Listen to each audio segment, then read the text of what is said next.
सुप्रभात मेरे प्रिय विद्यार्थियों, आप सभी का हार्दिक स्वागत है कक्षा 5वीं की ई लर्निंग हिंदी के रिमझिम के कक्षा में।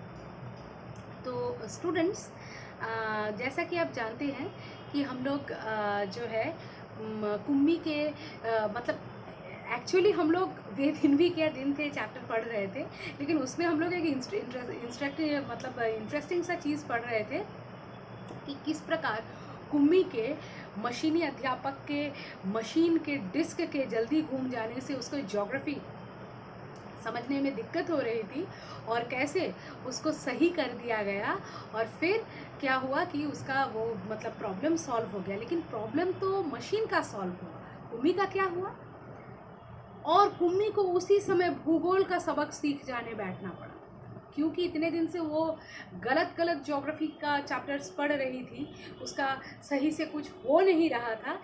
इसलिए क्या हुआ, कुम्मी को बहुत दिक्कत का सामना करना पड़ा। उसको क्या करना पड़ा, उसको उसी समय जो है भूगोल का सबक सीख जाने बैठना पड़ा। उसको उसी समय जो है ज्योग्राफी का चैप्टर पढ़ने बैठ जाना पड़ा। मन ही मन वह मशीन अध्यापक को कोसती रहती थी और मन ही मन वो उस मशीनी अध्यापक को बहुत कोस रही थी कि क्यों तुम सही हुए और क्यों मुझे फिर से अभी तुम्हारे पास पढ़ने बैठ जाना पड़ा। ठीक है, तभी रोहित ने कुम्मी के सोचने के सिलसिले को तोड़ा।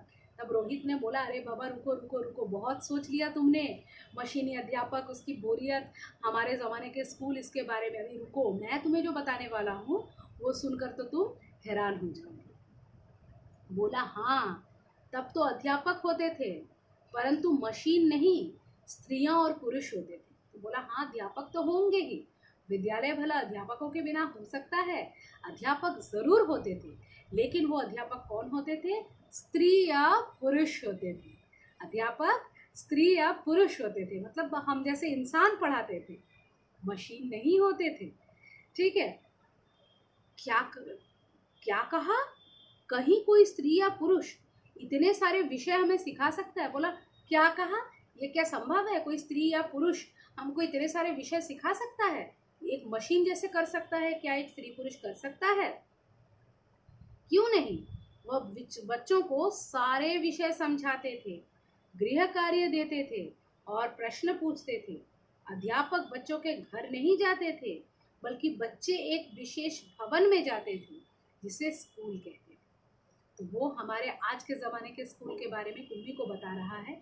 आपको ये सुनकर अटपटा नहीं लगेगा क्योंकि आप इसी स्कूल के आदी हैं, लेकिन ज़रा आप उनके एंगल से सोचिए, तब आपको पता चलेगा कि हाँ, ये बात तो सही है कि अगर ऐसा है तो फिर उनको कैसा लग सकता है ना? आप अगर इनके एंगल से सोचेंगे तब आपको समझ में आएगा कि हाँ भाई, सही बात है।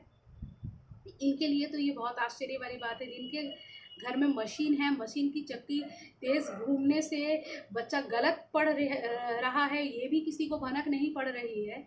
तो फिर वहाँ पे वो उसको अगर सुनना पड़े कि स्त्री और पुरुष अध्यापक होते हैं, वो सारे विषय एक मशीन की तरह बच्चों को सारे सब्जेक्ट समझा देते हैं, वो क्वेश्चंस भी पूछते हैं, वह गृह कार्य यानी कि होमवर्क, गृह यानी घर और होम और कार्य मतलब वर्क, काम, तो गृह कार्य यानी वो होमवर्क भी देते हैं और बच्चों के कॉपीज़ भी चेक करते हैं। और आपका ये मशीनी अध्यापक जो आपके घर में आके आपको पढ़ा रहा है, यानी घर में आपने मशीन रख दिया है, आप उससे पढ़ रहे हैं, उनका टाइम अलग था, उनके समय ऐसा नहीं होता था।